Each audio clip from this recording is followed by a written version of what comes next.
Well, hello. It's Tuesday, March 26th. It's the 11th week now of this 15-week legislative session. And the weather's warmed up. The plum blossoms and cherry blossoms are out there outside the window, and the weather's getting better. And we're all getting a good case of senioritis. Remember senioritis from high school? That's what happens. This is the time of the year when the cherry blossoms come and the budget comes, about the same time.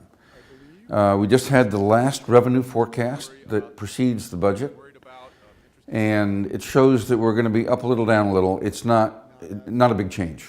I think $60 million over the next 2 years. It's no big deal. Now is the time for this Republican majority, and let me again use that word. This is not a bipartisan majority. This is a Republican majority. It's their turn to roll out a budget. The last excuse before doing that is, well, we don't have a revenue forecast. No more excuses. They need to say with certainty exactly where it is they are going to make these cuts needed in huge amounts in order to balance a budget over the 2 years without new taxes. If they want to do that, let them show us where they intend to cut. I don't believe that it's going to be moral or ethical to vote for a budget of the kinds of cuts that they're looking at and the kinds of programs they're seeking to cut.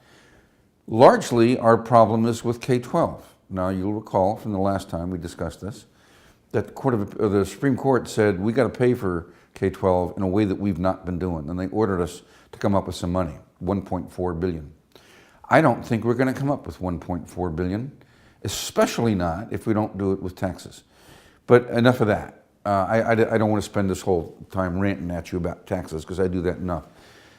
We got some photos, which I'm going to put in this video, from our town hall that was this past weekend on Saturday at Garfield Community Center, with Representative Sharon Tomiko Santos, Representative Eric Pettigrew, myself, our aides and staff, and must have been about 125, 150 people from all around the district showed up, and as usual in the 37th, asked a wide variety of serious, dead-on questions.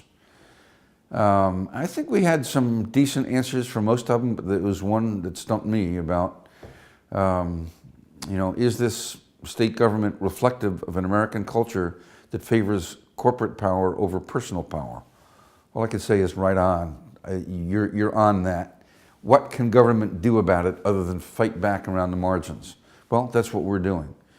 Ultimately, we have a problem in our culture that government really isn't the vehicle to fight. But anyway, let me talk about one way that just this morning I was down in the Committee on Government Operations to fight.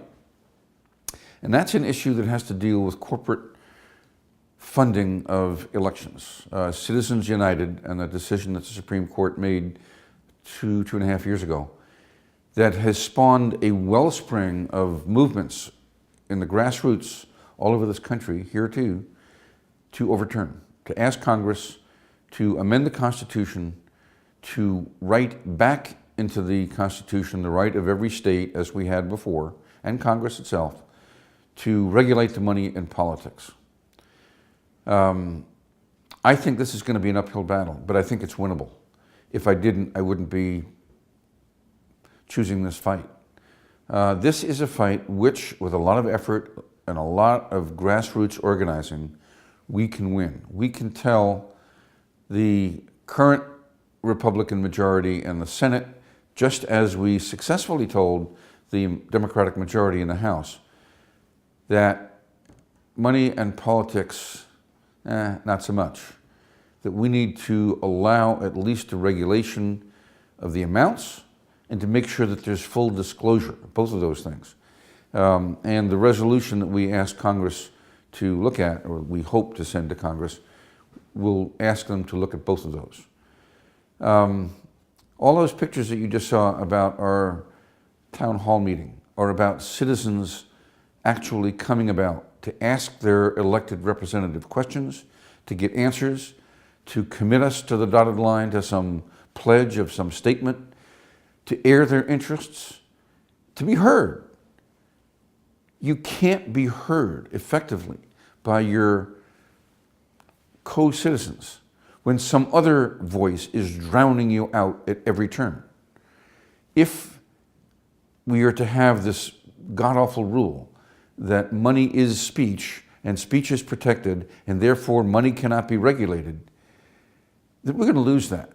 And that is not something tangential to America. That is what this country is based on. Those folks that came out to our town hall are exercising the quintessential American right to free speech, to petition their government for redress of their grievances, to be heard. And we ain't going to be heard if corporations are the only voice out there. On that happy note, you all have a good one, and I'll talk to you next Tuesday. That's the news from Lake Wobegon.